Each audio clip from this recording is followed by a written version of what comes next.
Well, this was the scene outside former President Donald Trump's Mar-a-Lago estate in Florida Monday as FBI agents raided his home. The former president and his family were not there as agents issued a court-approved search warrant.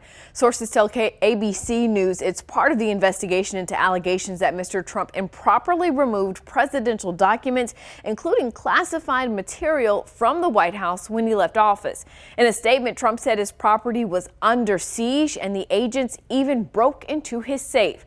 Now, while some Trump allies are calling foul, legal analysts point out the FBI had to prove to a federal judge that there's probable cause of a crime or crimes and that evidence was in the home.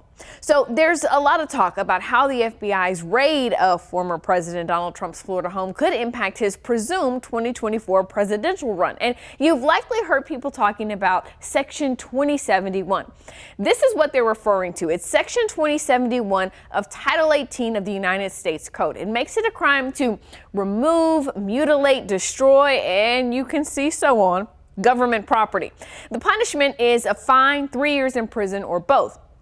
And Section B states you shall forfeit your office and be disqualified from holding any office under the United States if you're found guilty. So if the former president is found guilty of committing a crime, does that mean he can't run in 2024? Legal scholars actually say no. The Constitution, at least as applied to the president, the Constitution sets forward the requirements for what it takes to be president. You've got to be 35 years old. You've got to be a natural born citizen.